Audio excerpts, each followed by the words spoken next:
안녕하세요. 오늘은 명리학의 세계로 좀 깊이 들어가 볼 건데요. 우리 삶의 틀, 그러니까 성격 구조에 대한 이야기입니다.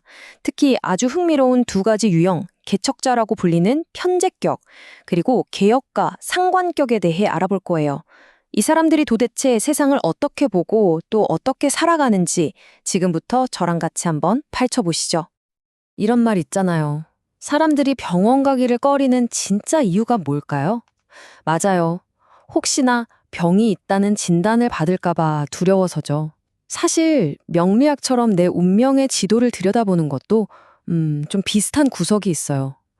내가 미처 몰랐던, 어쩌면 마주하고 싶지 않은 내 모습을 발견하게 될까봐 괜히 망설여지잖아요. 이게 비단 병원이나 사주에만 해당하는 얘기는 아닐 거예요. 혹시 새로운 걸 배울 때, 이거 내가 알던 거랑 다른데? 하면서 좀 불안하거나 두려웠던 적 없으세요? 맞아요. 바로 그 지점입니다. 내가 지금까지 단단히 믿어왔던 것들이 흔들릴 수 있다는 그 두려움, 기존의 나를 잠시 내려놓아야 한다는 그 막막함이 바로 오늘 이야기의 출발선이라고 할 수 있겠네요. 자, 그런데요. 명리학을 제대로 알려면 접근 방식부터 확 바꿔야 합니다. 그냥 수많은 규칙들을 달달 외우는 게 아니에요. 그 규칙들 너머에 있는 진짜 원리를 꿰뚫어 봐야 한다는 거죠. 보통 명리 공부한다고 하면 왼쪽처럼 생각하기 쉬워요. 그냥 개별 규칙들을 하나하나 수집하고 외우는 거죠. 근데 진짜 중요한 건 그게 아니고요. 바로 이 오른쪽입니다. 이 규칙들이 서로 어떻게 연결되고 어떤 관계를 맺고 있는지 이 거대한 관계의 그물망 전체를 이해하는 게 핵심이에요. 바로 이런 접근법의 핵심 철학이 궁리입니다. 한자로 궁할 궁에 이치 리자를 쓰는데요. 말 그대로 이치의 끝까지 파고든다는 뜻이에요. 그냥 그렇구나 하고 넘어가는 게 아니라 왜 그렇지? 하고 끊임없이 질문하면서 본질을 탐구하는 거죠. 자, 그럼 이 궁리라는 렌즈를 가지고 오늘 만나볼 두 가지 성격 유형을 한번 제대로 들여다보겠습니다. 자, 드디어 첫 번째 주인공을 만나볼 시간입니다. 이름하여 개척자, 바로 편제격입니다. 왜 개척자라고 불릴까요? 편제격의 핵심 동기는 딱 이거예요. 아직 아무도 가지 않은 새로운 땅을 개척하고 그곳에 자기 사람들을 위한 안정적인 터전을 만드는 것.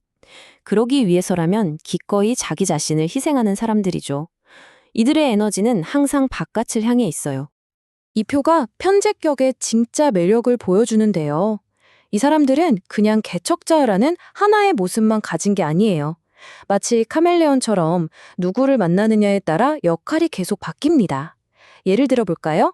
편관이라는 아주 거칠고 힘든 도전을 만나면 이들은 그걸 정복하고 질서를 세우는 총독 같은 리더가 됩니다.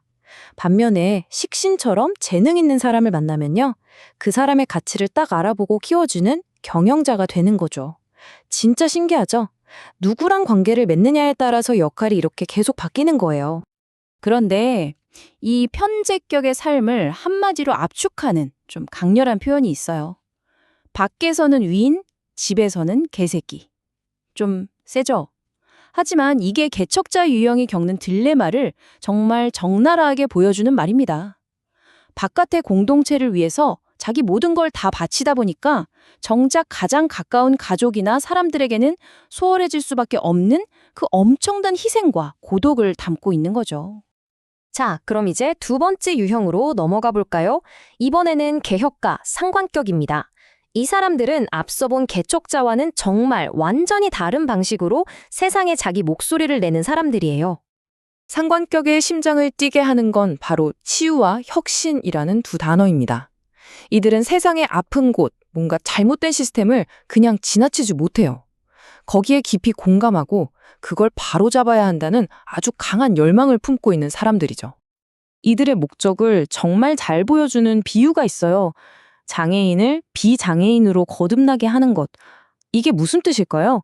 그냥 일시적으로 도와주는 게 아니에요. 근본적인 문제를 해결해서 약하고 소외된 존재가 스스로 일어설 수 있게끔 만들어주는 것. 그게 바로 상관격, 이 개혁가들이 꿈꾸는 세상인 거죠. 그런데 여기서 아주 중요한 포인트가 나옵니다. 같은 상관격이라고 다 똑같은 게 아니거든요. 진짜 상관인 진상관과 가짜 상관인 가상관으로 나뉩니다. 뭐가 다르냐고요? 진상관은요, 자기 재능을 시장, 그러니까 다른 사람들이 필요로 하는 곳에 맞춰서 써요. 남을 위해서 쓰는 거죠. 반면에 가상관은 재능이 자기 자신한테만 초점이 맞춰져 있어요. 그래서 이 뛰어난 재능을 세상에 보여주려면 외부의 무대나 도움이 꼭 필요한 겁니다. 이 가상관 개념을 이해하기에 딱 좋은 예시가 바로 메이크업 아티스트예요. 한번 생각해 보세요. 어떤 아티스트가 정말 신의 손을 가졌어요. 메이크업 실력이 어마어마하죠. 하지만 그 실력을 알아봐줄 유명 연예인이나 함께 일할 유명 브랜드 같은 외부 플랫폼이 없다면 성공하기가 정말 어렵겠죠. 바로 이겁니다. 내 실력도 중요하지만 그걸 펼칠 수 있는 외부 환경을 잘 활용하는 능력. 이 두 가지가 다 필요한 게 바로 가상관의 특징이에요. 자, 이렇게 두 가지 성격 유형, 현재격과 상관격에 대해 알아봤는데요. 그럼 맨 처음에 얘기했던 궁리, 이 사유의 기술을 여기에 어떻게 적용해 볼 수 있을까요? 바로 이런 과정을 거치는 겁니다. 첫째, 개별 요소가 아니라 그들 사이의 관계를 관찰하고요. 둘째, 그 관계들이 모여서 만드는 전체적인 프레임워크를 이해하는 거죠. 셋째, 여기서 멈추지 않고 주변 맥락까지 고려해야 해요. 그렇게 해야만 비로소 넷째, 단순한 규칙을 넘어서 그 안에 담긴 진짜 의미를 발견할 수 있게 되는 겁니다. 자, 그럼 이 모든 이야기를 종합해 볼 때 명리학은 대체 우리 삶의 어떤 틀, 어떤 프레임워크를 보여주는 걸까요? 이제 가장 중요한 핵심으로 들어가 보겠습니다. 우리가 흔히 명리학에 대해 갖는 가장 큰 오해가 있죠. 바로 미래를 딱 맞추는 무슨 수정구슬 같은 거라고 생각하는 거예요. 하지만 오늘 우리가 살펴본 관점은 단호하게 이야기합니다. 명리학은 정해진 운명을 예언하는 도구가 절대로 아니라고요. 그렇다면 우리가 계속 이야기한 격국이라는 건 도대체 뭘까요? 그건 바로 미리 다 짜여진 각본이 아니에요. 내 삶에 반복되는 패턴과 앞으로 나아갈 수 있는 여러 잠재적인 길들을 보여주는 살아 움직이는 지도 같은 겁니다.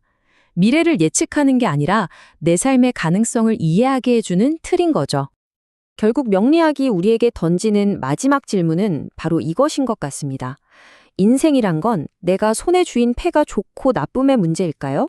아니면 주어진 패가 어떻든 그 게임의 규칙 안에서 내가 어떻게 플레이하느냐의 문제일까요?